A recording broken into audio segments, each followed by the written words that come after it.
Merci beaucoup pour l'invitation et pour l'accueil que j'ai eu au Brésil. Et donc, je vais vous présenter les grands traits des migrations internationales dans une approche à la fois de sciences politiques, puisque c'est ma discipline, un petit peu de droit. On va venir un peu sur les politiques migratoires et surtout dans une approche de relations internationales, précisément, puisque c'est la thématique que j'ai choisi de traiter. Alors, je vais commencer par quelques cartes pour essayer de situer le sujet, qui sont des cartes qui sont extraites de mon atlas des migrations internationales. J'en ai fait plusieurs éditions, mais les deux dernières datent de 2016 pour celle-ci et de 2018 pour le nouvel atlas, pour essayer de présenter les grands enjeux de cette thématique et les grandes tendances aussi des migrations. Alors tout d'abord, on va commencer par les cartes. Donc, le phénomène s'est mondialisé depuis les années 1990. Pendant très longtemps, il y avait quelques pays d'immigration dans le monde, d'accueil, quelques pays de départ. Et à partir de la chute du rideau de fer, à partir de l'ouverture de la Chine vers l'extérieur, à partir de la délivrance de passeports par les grands pays du Sud, on a eu une sorte de globalisation des migrations, comme on le voit sur cette carte. Aujourd'hui, on a donc 266 millions de migrants internationaux dans le monde. On en avait 120 millions à la veille des années 2000. Donc le mouvement migratoire s'est multiplié par 3 entre les années 1975 et aujourd'hui. C'est un phénomène qui va continuer à progresser.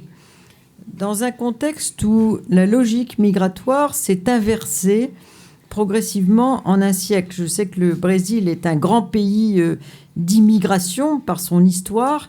Et dans le passé, il y avait donc beaucoup de difficultés pour beaucoup de gens de sortir de leur pays, mais c'était relativement facile d'entrer ailleurs. Donc le droit de sortie était plus difficile, notamment si on venait de régimes autoritaires, que le droit d'entrer quelque part, puisque des pays comme le Brésil, mais aussi comme l'Amérique du Nord, également comme l'Australie, cherchaient de l'immigration qualifiée et non qualifiée, et aussi accueillaient des réfugiés. Et donc ce droit de sortie difficile et ce droit d'entrée facile s'est inversé dans sa logique à partir des années 1990 seulement, puisqu'il est devenu facile de sortir de chez soi. On a une généralisation de la délivrance des passeports à travers le monde, donc une sorte de droit de sortie qui s'est presque universalisé. Beaucoup de pays du Sud ont délivré des passeports, la Chine aussi, etc. On ne pouvait pas sortir de Chine, on ne pouvait pas sortir du monde communiste. Mais en revanche, le droit d'entrée s'est beaucoup durci. Donc c'est ça l'inversion de la logique migratoire qui s'est produite dans cette période, formant ce que j'ai appelé des systèmes migratoires régionaux. Et l'Amérique du Sud est le meilleur exemple de système migratoire régional. C'est-à-dire qu'aujourd'hui, comme c'est plus difficile d'aller très loin, puisqu'il y a une grande inégalité de la possibilité d'entrer à cause des visas, ce qui s'est produit aussi, c'est la généralisation, ou presque pour un certain nombre de gens qui venaient du Sud, de la nécessité d'avoir un visa. On a eu une migration de proximité. Par exemple, aujourd'hui, dans les pays d'Amérique du Sud, il y a plus de gens qui viennent d'Amérique du Sud que de gens qui viennent d'ailleurs. Comme mon arrière-grand-père, j'en parlais, est venu en Amérique du Sud, il y avait beaucoup plus d'Européens que de gens d'Amérique du Sud qui migraient à l'intérieur de l'Amérique du Sud. Mais c'est vrai aussi pour les États-Unis. La moitié des migrations aux États-Unis viennent d'Amérique du Nord, notamment du Mexique et aussi un peu du Canada, mais aussi d'ailleurs, bien sûr. Mais cette migration de voisinage, elle s'est développée partout. En Europe aujourd'hui, avec l'ouverture en 2004 à 10 nouveaux pays européens, le tiers des migrations en Europe, contrairement à une idée répandue, il y en a beaucoup malheureusement qui circulent, sont des Européens, le tiers des migrants en Europe. Et le reste, ce sont des gens de la rive sud de la Méditerranée proche, donc le Maghreb, l'Égypte, la Turquie, et puis un peu le Proche-Orient avec la crise syrienne. En Russie, qui est la quatrième destination migratoire au monde. Ce qu'on oublie souvent, l'essentiel des migrants viennent de l'ancienne URSS, c'est-à-dire de l'Asie centrale et du Sud-Caucase. En Asie, aujourd'hui, l'essentiel des migrants, notamment en Asie du Sud-Est, viennent d'Asie du Sud-Est. D'autres pays qui migrent vers le Japon, qui migrent vers le Hong Kong, vers Singapour, vers Taïwan, etc. En Australie, aujourd'hui, il y a une asiatisation de la migration qui s'est accélérée et il y a de moins en moins la moitié seulement, à peine, sont des gens d'origine anglo-saxonne. En Afrique, l'essentiel des migrants, contrairement aussi à une idée répandue, migrent en Afrique. Les Africains migrent surtout en Afrique. Et donc, ce phénomène de régionalisation des migrations a été facilité par notamment le fait que ce soit plus difficile d'aller ailleurs. Donc aujourd'hui, les gens migrent plutôt dans la proximité. On a une féminisation très forte de l'immigration. Aujourd'hui, 48% des migrants internationaux sont des femmes. On a de plus en plus de mineurs isolés non accompagnés, donc des enfants, des jeunes qui ne vont pas très loin. On a quelques espaces de libre circulation pour le travail qui facilitent la régionalisation des flux. Et on a aussi les réfugiés. Il ne faut pas oublier que l'essentiel des réfugiés viennent de pays du Sud, mais sont aussi accueillis par des pays du Sud. L'essentiel des Afghans, 6 millions de personnes ont quitté l'Afghanistan, ont été accueillis par l'Iran et le Pakistan, qui sont des pays pas très riches et voisins. L'essentiel des Irakiens, 4 millions, ont quitté leur pays, ont été accueillis par les pays voisins du Proche-Orient, notamment la Syrie. L'essentiel des Syriens, 5 millions de gens ont quitté leur pays. Ils ont été accueillis pour l'essentiel par la Turquie, un peu par le Liban et par la Jordanie, et ensuite par l'Europe, les États-Unis, le Canada, etc.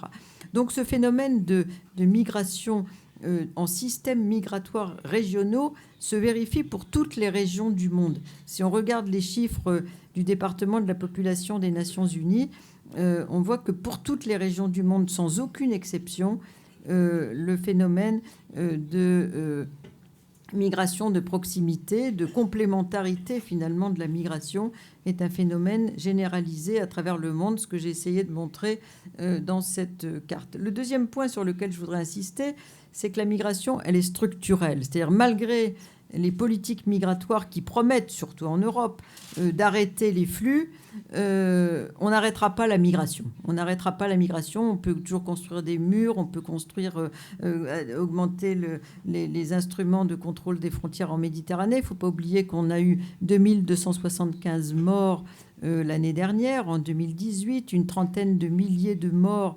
depuis 2000.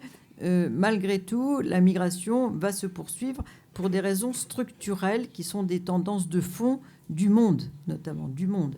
Et l'Europe est la première destination migratoire en termes de flux.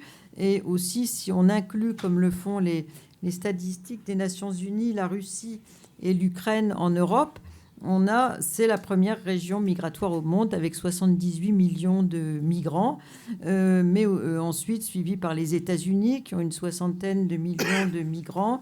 Ensuite, on a bien sûr la Russie, mais elle est inclue dans ces chiffres, mais on a le Golfe qui est une très grande destination, qui a une douzaine de millions de migrants également dans l'ensemble des pays du Golfe.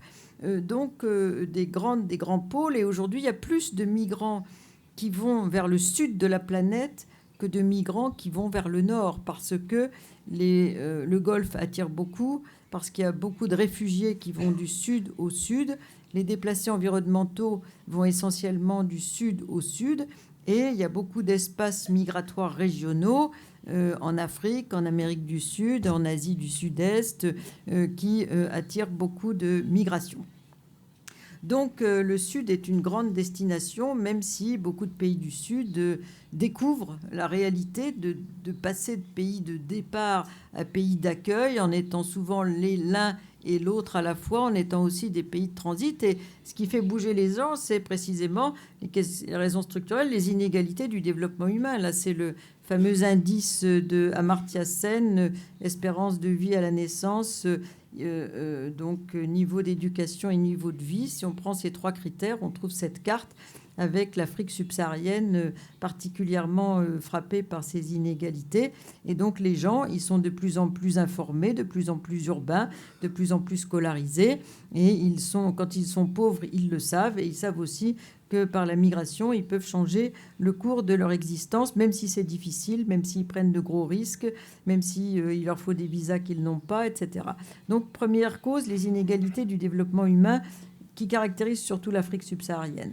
Deuxièmement, les raisons démographiques. Ça aussi, c'est un élément très important puisqu'on a des régions qui sont dans un déclin démographique, ce qui est le cas notamment de l'Europe, de la Russie, du Japon, et puis d'autres qui sont entre les deux, et puis d'autres qui ont fait un très rapide mouvement de transition démographique. C'est le cas de tout le pourtour méditerranéen. Donc on est passé de 6 enfants à 2,5 enfants par femme en une seule génération.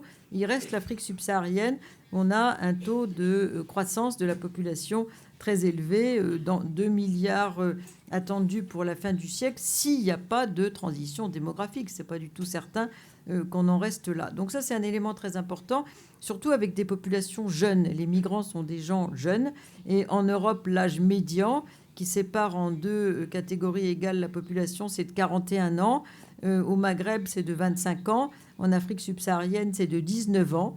Donc les gens sont des entrepreneurs de leur propre existence. Autre élément, les grandes lignes de fracture qui ne sont pas seulement économiques, mais qui sont en termes de démocratie, en termes également d'accès à l'information générale.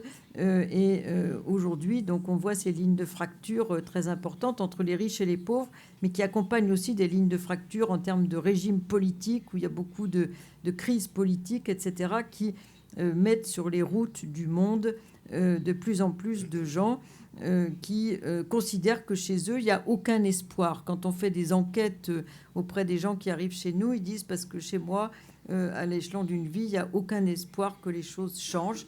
Et donc, ceux qui partent ne sont pas les plus pauvres.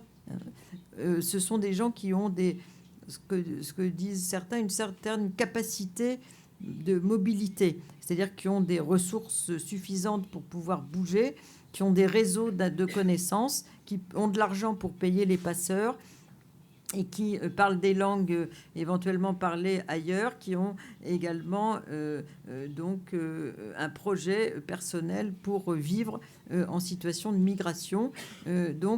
Cette entrée en mobilité est liée au changement de profil de populations qui hier étaient sédentaires et qui sont devenus mobiles. Autre élément structurel, l'inégalité de se déplacer. Je ne sais pas ce qu'il en est pour l'Amérique du Sud, mais en tous les cas, ce sont les Japonais qui peuvent bouger sans visa avec leur simple passeport dans 189 pays dans le monde.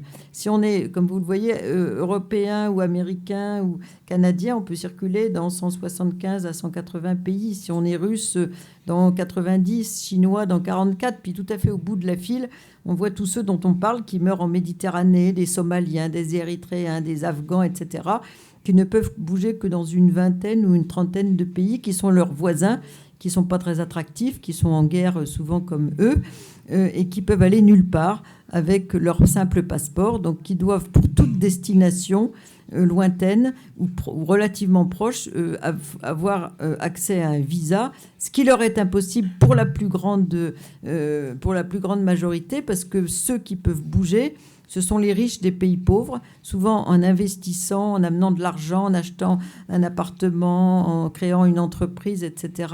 Donc eux, ils peuvent voyager. Ceux qui sont les plus qualifiés, ceux qui sont des créateurs, des joueurs de foot de classe internationale, etc. Et puis, pour les autres, il y a que, sauf si on a des liens en termes de regroupement familial ou si on rentre dans la catégorie des réfugiés, on a comme autre possibilité que de faire appel à des passeurs. Et donc là, il y a un risque énorme de mourir en voyage. On a tous les jours des anecdotes. Tous les jours, on a à peu près, avec 2000 morts en Méditerranée, on a une dizaine de personnes, entre 7 et 10 personnes qui meurent en Méditerranée aujourd'hui. Et on a des formes d'esclavage. Le département de la population des Nations Unies, en 2017, avait fait un rapport sur l'enfer libyen qui montrait la mise en esclavage, l'enfermement, la prostitution, les dons d'organes et tout ce qui pouvait subvenir si on traversait la Libye pour essayer de traverser ensuite la Méditerranée. Donc tout ça est tout à fait catastrophique. L'inégalité du droit à la mobilité dans un siècle qui est fondé en partie sur la mobilité est tout à fait criante aujourd'hui. Ensuite, autre élément structurel, c'est l'offre de voyage. Les passeurs sont aujourd'hui font fortune, si j'ose dire, sur le dos des migrants.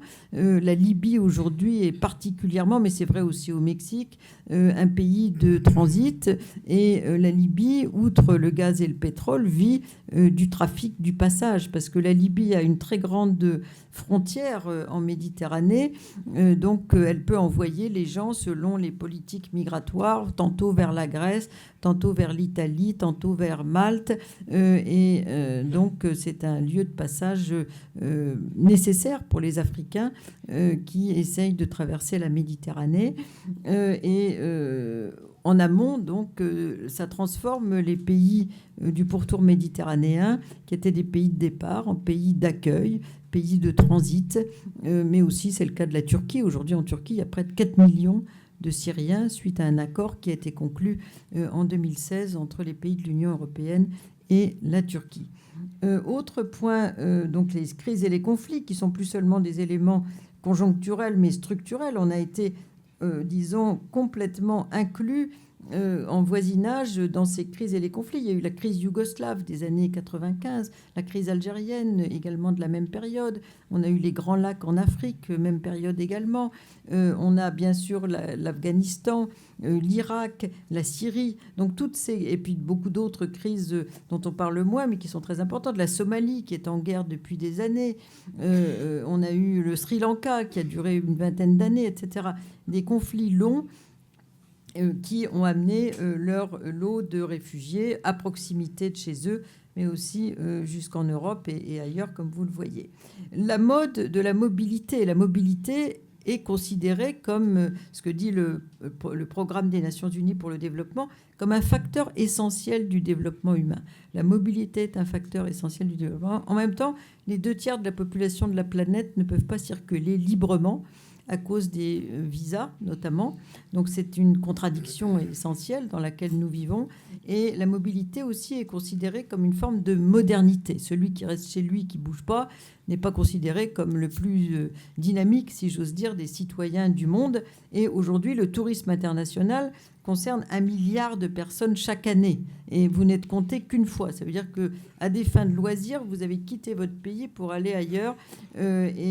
Donc, ça rapporte beaucoup d'argent, le tourisme international. C'est une économie très prospère. Ça amène aussi, quand les gens s'installent plus durablement, qui sont plus touristes, mais qui deviennent migrants, des transferts de fonds très importants, y compris dans des pays comme l'Europe. Les Européens à l'extérieur envoient beaucoup d'argent dans les pays européens, par exemple.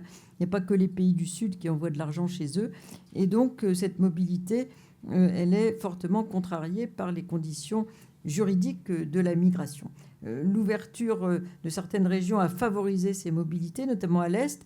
Et l'enseignement de l'ouverture à l'Est, ça a été que plus on ouvre les frontières, moins les gens s'installent et plus ils circulent. Ils sont dans une sorte de va-et-vient, surtout que la distance n'est pas très grande, de permanent entre ici et là-bas. Alors que quand on ferme les frontières, les gens s'installent dans la précarité de leur illégalité et ils ne rentrent chez eux qu'une fois qu'ils ont obtenu un statut. Donc en fait, on favorise la sédentarisation aléatoire des illégaux en fermant les frontières. Et si on les ouvre plus, on l'a vu avec l'Est, alors qu'on annonçait l'invasion, etc. Dans les années 90, j'ai travaillé sur ce sujet, alors qu'on n'a rien eu de tout ça. Les gens ne nous ont pas envahis, ils viennent, ils repartent, ils sont dans une circulation migratoire permanente. Et aujourd'hui, les Roumains, par exemple, c'est la première nationalité en Espagne, c'est la deuxième nationalité en Italie, et c'est une migration très active, comme la Pologne d'ailleurs, qui est un pays, les deux pays les plus peuplés de l'Est étant la Roumanie et la Pologne. La Pologne est très présente en Angleterre, bien sûr, mais aussi en Irlande, en Allemagne, dans les pays du Benelux, en Italie et également en Espagne. Donc on a une très grande activité qui est liée à ce va-et-vient, cette installation dans la mobilité comme mode de vie que l'on voit avec d'autres. Les Espagnols, après la crise de 2008, ont fait pareil, les Portugais aussi, etc. Et à l'intérieur de l'Europe. Le vieillissement amène aussi des besoins de main-d'œuvre, mais aussi des besoins de personnes qui gardent les personnes âgées. Donc une grande partie des régularisés de l'Europe du Sud, qui étaient des pays de départ, qui sont devenus des pays d'accueil à partir des années 80, a favorisé les régularisations massives parce qu'on avait besoin de ces gens pour garder les personnes âgées, mais aussi pour travailler dans l'agriculture, des métiers du tourisme et dans tous ces secteurs qui parfois se produisent dans des régions vieillissantes, comme on peut le voir. Je ne vais pas insister là-dessus. Je voudrais seulement dire que la réponse européenne, entre autres, ça a été de fermer les frontières. Donc on est dans une sorte de crispation depuis les années 90 autour, et qui a été aussi une crise. On ne parle que de la crise de 2015, mais je dirais qu'une première crise, ça a été la crise qui a été liée à la chute, à la fin du rideau de fer, puisqu'on a eu une sorte d'affolement sur comment maîtriser les frontières de l'Europe. Et donc, on a construit des murs. Ce mur-là, c'est celui dans les enclaves espagnoles du Maroc. Et donc, l'Union européenne a financé ces constructions militaires ou paramilitaires. Si vous allez à Calais, dans le nord de la France, vous verrez que c'est tout aussi militarisé aujourd'hui parce qu'on a un accord avec les Anglais qui a demandé de fermer la frontière pour le passage à travers la Manche. Mais on a des quantités de frontières embarbelées, par exemple entre la Grèce et la Turquie, suite à la crise de 2015, pour fermer ce qu'on a appelé la route des Balkans dans cette région. Si j'ai le temps tout à l'heure, je vous dirai un mot de cette région, puisque c'est une région où il y a eu des échanges de population et où la population qui est en Grèce est turque en réalité. Donc, il y a une très grande proximité de la population, mais il y a la frontière de l'Europe, Frontex, qui vient boucler cette frontière, alors que c'était un lieu de passage très important auparavant, ainsi que les îles grecques. Il y a eu des drames. Le drame le plus connu de la crise de 2015, c'est un jeune enfant, Ilan Kurdi, de 3 ans, qui est mort, donc un enfant syrien, qui est mort sur la côte turque. Les parents avaient payé un passeur et le bateau a fait naufrage et l'enfant a été renvoyé sur la côte turque. Ça a donné une certaine mauvaise conscience aux Européens parce que c'est le fruit de la politique de fermeture européenne.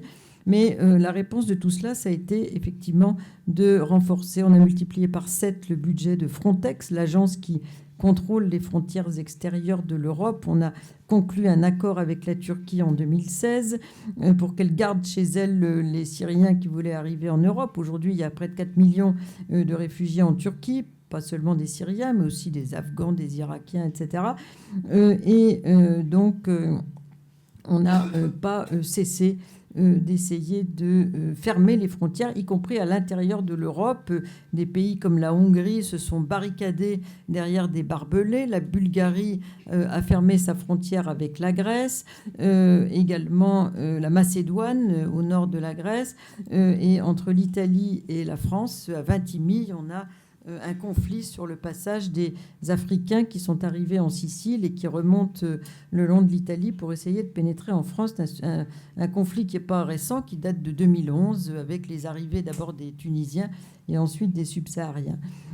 Ensuite, je vais passer aux autres cartes parce qu'elles sont plus actuelles. Je voulais juste vous montrer cette dernière carte ici, parce que les autres, vous allez les retrouver, qui concerne notamment les déplacés environnementaux. parce que je voudrais répondre à un sujet qui circule beaucoup, notamment en France, mais pas seulement, sur l'idée qu'on va être envahi par les déplacés environnementaux à l'échelle mondiale. Et j'aurais tendance à dire pas au cours du XXIe siècle, tout au moins en cette première période, parce que les déplacés environnementaux, ce sont des gens qui ne vont pas très loin. C'est des migrations sud-sud et c'est surtout des migrations internes. C'est un sujet très préoccupant avec le changement climatique. C'est une carte que j'ai faite à partir de données des Nations Unies avec des pôles tout à fait inquiétants, l'élévation du niveau de la mer, la désertification. Ça concerne aussi, bien sûr, l'Amérique du Sud, comme vous pouvez le voir, la fonte des glaciers, les inondations, etc. Mais comme ce sont les plus pauvres qui sont concernés, ils vont pas très loin en général. Aujourd'hui, on a une quarantaine de millions, un peu plus de 40 millions de déplacés environnementaux. Ils n'ont pas le statut de réfugiés. Les 2 tiers, puisqu'il n'y a que 17 millions d'entre eux qui sont des migrants internationaux. Donc, ils se réfugient surtout chez eux.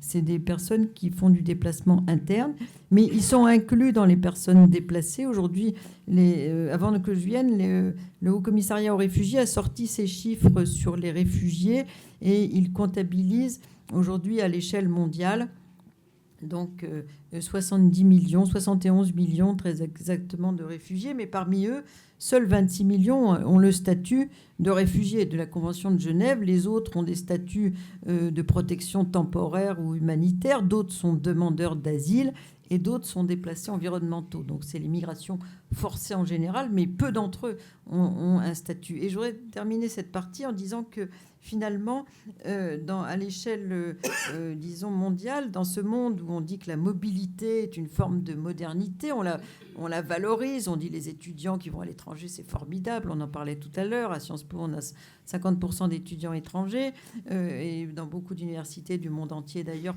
c'est la même chose. On valorise les gens qui ont des carrières internationales, les gens qui commencent leur carrière par des séjours à l'étranger. On dit que c'est une forme d'ouverture d'esprit pour tout le monde, etc. Mais en même temps, peu de gens, finalement, peuvent circuler facilement. Et il y a des tas de gens qui n'ont aucun statut du fait qu'ils sont mobiles. Je parlais tout à l'heure des déplacés environnementaux. Le Haut-Commissariat aux réfugiés a refusé de les considérer comme réfugiés, puisqu'ils ne sont pas persécutés, donc ils n'ont pas de statut du tout. Ensuite, on a des gens qui sont apatrides, qui sont notamment dans des régions comme le Bangladesh et le Myanmar, parce que c'est des minorités qui n'ont été jamais reconnues ni par leur état d'origine, ni par celui où ils sont arrivés. On n'en a pas seulement dans ces régions, mais on en a aussi en Afrique, dans quelques pays européens, dont les États baltes.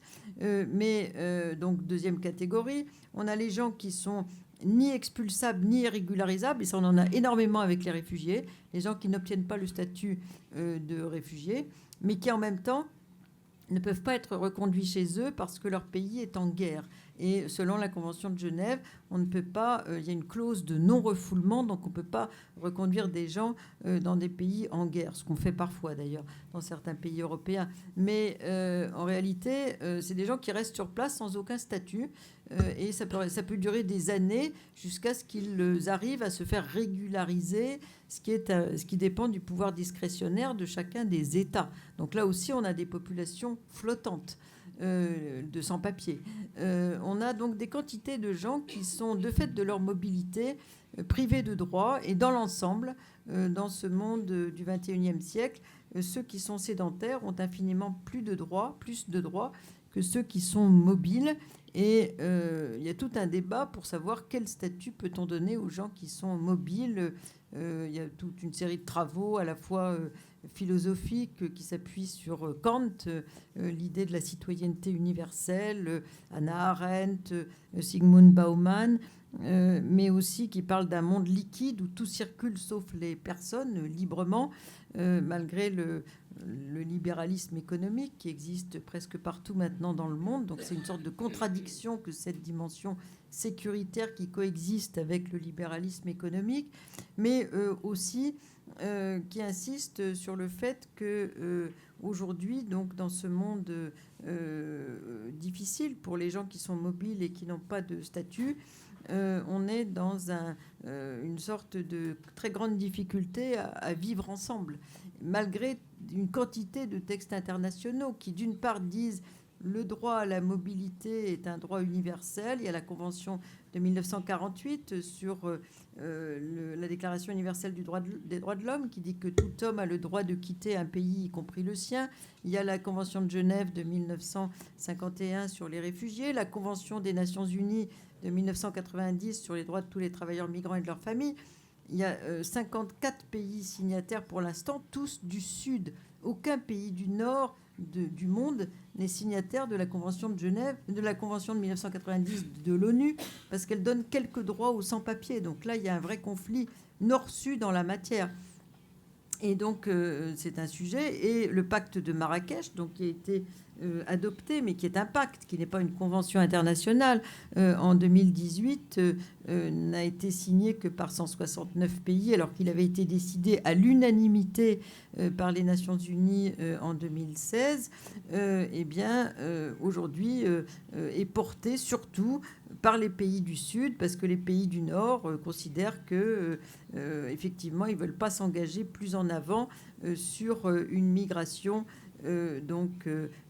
ordonnée, régulière et sûre, une immigration sûre, ordonnée et régulière, qui est le slogan, si j'ose dire, du pacte de Marrakech. Donc c'est porté surtout, cette thématique, par les pays du Sud, parce qu'ils sont en très grande inégalité par rapport aux pays du Nord face à ce droit en mobilité à la mobilité dans lequel est entré le monde. Alors je vais passer aux autres cartes rapidement pour montrer 2-3 autres choses que je voulais vous préciser. D'une part, ce qu'on a appelé la crise, les réfugiés dans le monde et la crise de 2015. Alors ce que je vous dirais, c'est que cette crise, et c'est ce que j'ai expliqué d'ailleurs à Rio il y a quelques jours, cette crise, elle est en partie fabriquée par le débat public, par le débat politique, parce qu'en fait, en Europe, en 2015, alors qu'on avait déjà reçu pas mal de flux dans le passé, je ne vais pas y revenir, mais en 1990-91, on avait eu chaque année, et notamment en Allemagne, 500 000 demandeurs d'asile qui venaient surtout des pays de l'Est, qui jouaient sur la maltraitance du communisme pour essayer de demander l'asile en Europe. Et à l'époque, c'était surtout l'Allemagne qui avait reçu déjà l'essentiel des réfugiés de la chute du mur de Berlin, mais de la chute du rideau de fer tout court. Des pays comme l'Autriche aussi, qui avait eu beaucoup de demandeurs d'asile et de réfugiés. Donc c'était une première crise, si j'ose dire, récente. Avant, il y en avait d'autres, mais celles-ci, elles étaient très importantes. La crise de la Yougoslavie également, c'est l'Allemagne qui a reçu l'essentiel des gens de la crise yougoslave. Donc première crise, ces années 90-95. 2011, déjà, on a eu les révolutions arabes. Les révolutions arabes, contrairement à un débat exacerbé dans l'opinion publique, n'ont pas apporté beaucoup de réfugiés en Europe, puisque les gens qui faisaient la révolution, ils voulaient quand même, dans l'ensemble, voir l'amélioration de leur pays chez eux. Donc on a eu en Europe, 30 000, 40 000 maximum réfugiés à l'époque, et ils sont venus notamment par l'Italie, et on aurait cru que l'Italie était envahie, et que la France aussi, puisque M. Berlusconi et M. Sarkozy ont crié à l'invasion, mais en réalité, il y avait peu d'arrivants. Donc j'aurais tendance à dire que c'était une mini-crise. La grande crise, ça a été 2015, mais relativisons les choses, puisqu'en Europe, on a 510 millions d'habitants et on a eu 1,2 million de réfugiés, de demandeurs d'asile en Europe. Donc 1 pour 500.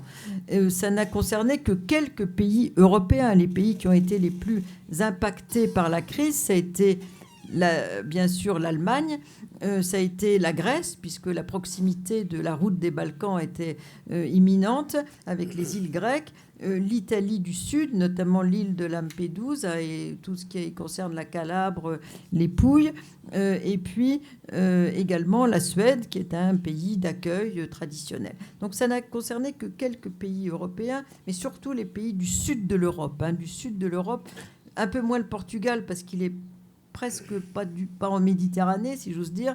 Et ce n'est pas un point d'arrivée facile. Il faut d'abord arriver par l'Espagne. Donc les pays les plus concernés, ça a été ces pays de la Méditerranée centrale, comme on dit. Ce qui s'est passé, c'est que d'une part, on avait un régime d'asile qui était très inégalitaire. D'abord, le système de Dublin. Les accords de Dublin, dans le jargon européen, c'est une sorte de tentative d'avoir un régime commun de l'asile entre les pays européens. Or, il est faux de dire que chaque demandeur d'asile qui s'adresse à un pays européen a les mêmes chances d'obtenir l'asile. Il n'a aucunement les mêmes chances parce que ça dépend du pays européen auquel il s'adresse, qui a son interprétation de la crise dans telle région. Et surtout, si on vient d'un pays où il y a déjà beaucoup de gens potentiellement réfugiés, on ne va pas en faire venir beaucoup. Donc, au moment de la crise algérienne, la France a vraiment serré toutes les possibilités de demander, d'obtenir le statut de réfugié, à donner des statuts temporaires, alors que ces mêmes gens qui se présentaient au Portugal, ils avaient le statut de réfugié confortablement venant de la crise algérienne, par exemple. Ça a été pareil pour beaucoup d'autres cas sur lesquels on pourra revenir. En Allemagne, on a été plus sévère pour des raisons qui m'échappent, parce que je ne connais pas bien la situation pour les Tamouls du Sri Lanka qu'en France. Bon, on a des quantités de... Bon, donc on n'arrive pas depuis 30 ans à harmoniser l'asile. Mais le système de Dublin a été maintenu parce qu'il y a une clause de Dublin qui s'appelle Dublin 2 qui dit « one stop, one shop ». C'est là où vous mettez le pied pour la première fois en Europe que vous devez obligatoirement demander l'asile. C'était une façon pour les pays d'Europe, surtout ceux qui avaient été très concernés par la crise de 90, c'est-à-dire l'Allemagne, l'Autriche et quelques autres, pour faire en sorte que finalement ce soit les pays du sud de l'Europe qui soient les plus concernés par le traitement de l'asile. Avant, ils n'en avaient pas beaucoup. Donc, qui a été concerné ? La Grèce, l'Italie, Malte et un peu l'Espagne, mais surtout la Grèce, l'Italie, Malte. Et la France, par exemple, était en deuxième position, puisque les gens n'arrivent pas en France. D'abord, il faut qu'ils soient passés par l'Italie ou par Malte pour entrer chez nous, si j'ose dire. Donc, ce système est très inégalitaire entre le nord et le sud de l'Europe, très hypocrite en même temps. On dit on veut un système commun, mais on va les pays du sud n'ont qu'à se débrouiller avec ces nouveaux arrivants. Et puis nous, on est protégés. En général, les gens n'arrivent pas en Finlande. Quand ils arrivent comme demandeurs d'asile en Europe, c'est difficile d'accès. Donc, inégalité géographique, historique. Il y a des pays qui ont des passés coloniaux, d'autres qui n'en ont pas. Donc ça attire certains types de flux. Les gens d'Angola ou de Mozambique, ils vont très peu en France. Ils iront au Portugal, par exemple. Donc on a des grandes inégalités en la matière. Et puis on a vu une nouvelle inégalité Est-Ouest. Parce que les pays de l'Est de l'Europe, et c'est là qu'on est venu à une vraie crise, mais pas tellement de flux, une crise de valeurs, de solidarité, les pays de l'Est, ils ont dit non, nous, on ne veut pas de réfugiés parce que nous, on veut une homogénéité culturelle et religieuse. Si on accepte des Syriens, on ne prendra que des chrétiens. C'était la réponse, par exemple, de la République tchèque. La Hongrie a dit nous, on ne veut personne du tout. Donc, s'il arrive des réfugiés, ce qui était le cas, ils ont eu beaucoup d'arrivées, on donnera zéro réponse en termes de statut de réfugié. Et quand le président de la Commission européenne a dit on va partager le fardeau entre les différents pays européens, donc chacun, en fonction de sa population et de sa richesse, doit en prendre tant, les pays de l'Est ont dit nous, on prend zéro. Et l'Europe a été très faible. Parce que l'Europe donne des fonds européens à ces nouveaux pays de l'Union européenne, de l'Est, et n'a pas envisagé ce que certains ont dit. On aurait pu supprimer les fonds structurels européens, parce qu'ils en reçoivent surtout les plus peuplés de ces pays.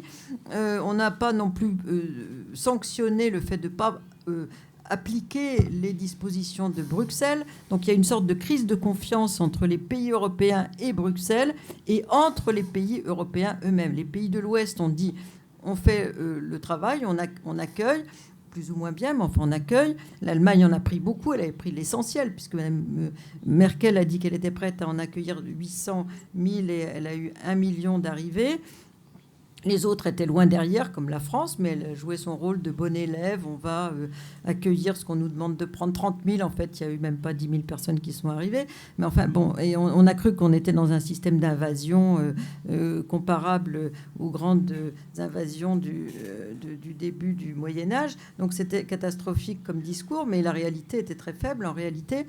Et donc, on a eu une crise Est-Ouest, une crise des valeurs européennes. La solidarité est inscrite dans le traité constitutionnel européen de Lisbonne. Donc on n'a pas respecté la solidarité. Les droits de l'homme, l'Europe est construite en principe sur les droits de l'homme et le droit d'asile. Tous les pays européens obligatoirement sont signataires de la Convention de Genève et de la Convention de Dublin sur les réfugiés. Le manque de confiance, la crise de confiance aussi qui est constitutive du projet européen. Donc ça a été une crise très grave des valeurs de l'Europe et de la confiance que les pays ont à l'égard de la politique qui vient de Bruxelles. On a vu la fragilité de l'Europe qui a failli être fortement menacée par cette crise des années 2015.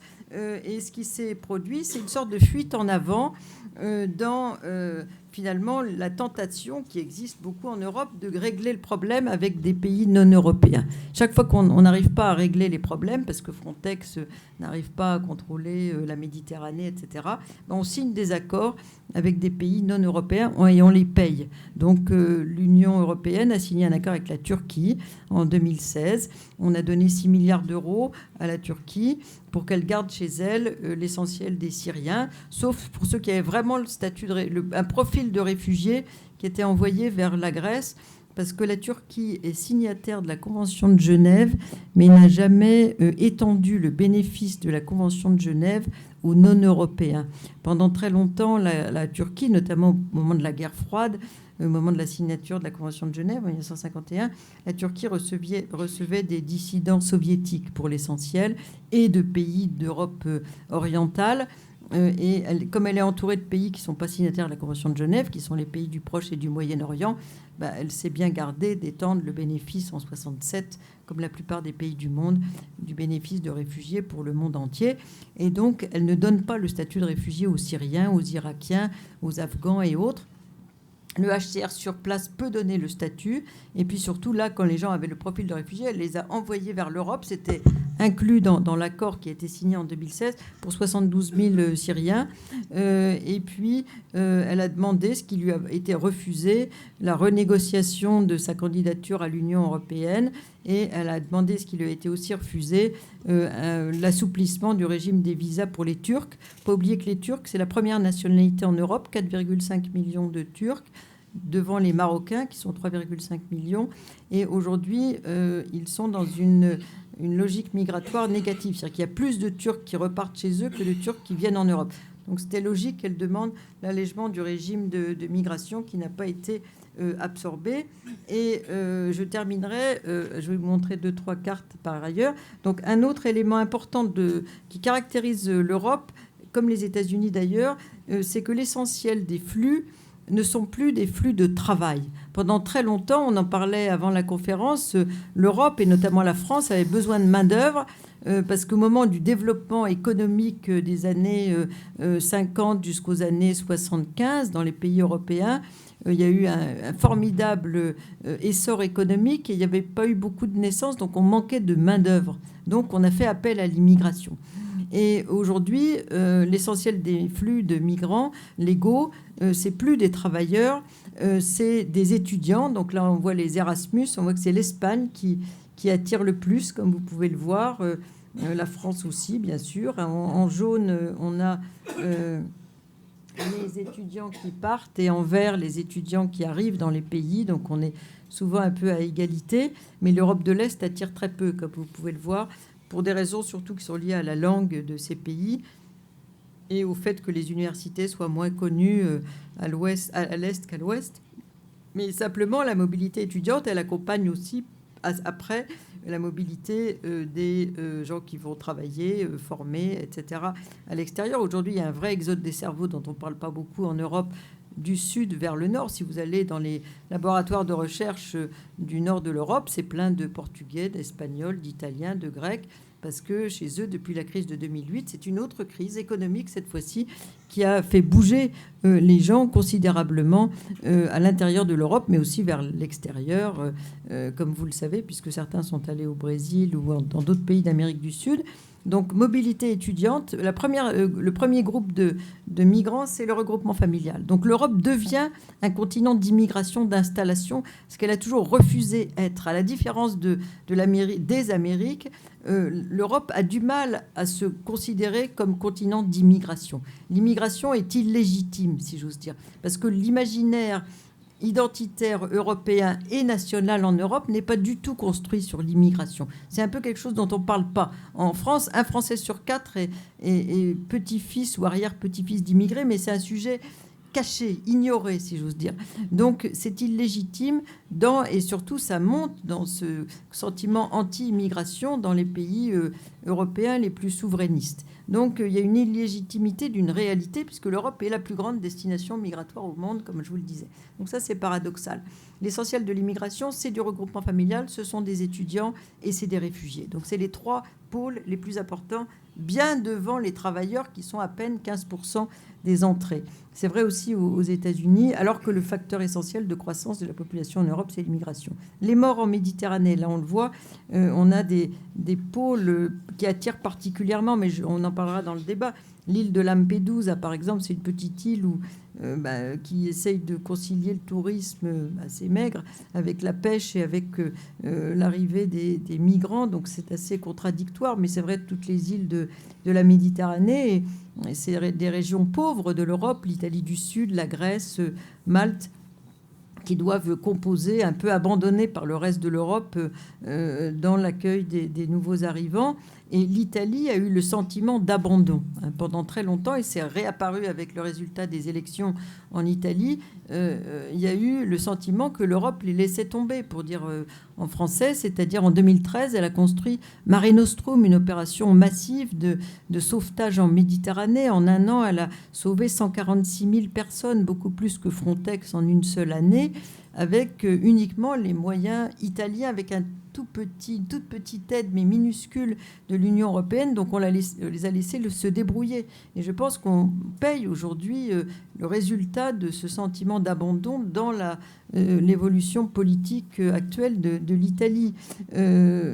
D'autres pays se débrouillent, mais la Grèce aussi a été très marquée par la nécessité de créer des camps de toute urgence dans les îles grecques qui par ailleurs vivent du tourisme. Alors comment concilier le tourisme avec l'arrivée des réfugiés? Parfois c'est très très difficile. Autre point que je voulais vous montrer, c'est d'autres mobilités comme les Roms, qui sont européens pour la plupart, mais qui sont rejetés par l'Europe et qui sont souvent reconduits chez eux alors qu'on devrait les garder. L'importance de la migration interne en Afrique, j'insiste là-dessus parce qu'il y a un livre qui est sorti qui a beaucoup d'impact, je ne sais pas si aux États-Unis et en Amérique latine il a été traduit. Si, il a été traduit en 17 langues. Le livre de Stephen Smith, qui était un journaliste pour Le Monde et Libération, sur la ruée vers l'Europe des Africains. En fait, c'est relatif puisque l'essentiel des migrants en Afrique migrent en Afrique, comme je vous le disais. Donc voilà, il y a plein d'idées reçues. L'essentiel des flux dans cette région très importante, tous les flux de réfugiés qui se sont succédés en cascade depuis 15 ans. Je voulais vous montrer également la Turquie qui est au centre des mouvements migratoires aujourd'hui pour recevoir, elle reçoit autant de gens qu'elle n'en a envoyé en Europe, le Golfe, et puis également donc les États-Unis avec le fameux projet de mur dont on parle beaucoup, qui va rien changer, mais qui est un discours électoral. Et puis le phénomène de migration régionale dont je vous ai parlé, qui est particulièrement vrai dans cette région du monde, et l'Australie, qui est un pays qui aujourd'hui externalise, si j'ose dire, ces réfugiés avec les petits pays très pauvres du Pacifique qu'elle paye qui construisent des camps pour les accueillir. Et puis, en même temps, la logique migratoire, c'est beaucoup d'argent. C'est 529 milliards de dollars en 2018, 3 fois l'aide publique au développement. Donc, il ne faut pas penser que les pays du Sud, notamment, mais pas que les pays du Sud, vont abandonner la manne de la migration, parce que pour certains, c'est des sources de devises considérables, mais aussi pour l'Europe. Comme je disais, les Européens, on voit beaucoup d'argent chez eux, mais c'est vrai aussi en Afrique, au Mexique, en Turquie, Turquie, etc. Les Chinois, les Indiens aussi envoient beaucoup d'argent. Donc c'est un élément très important du développement humain.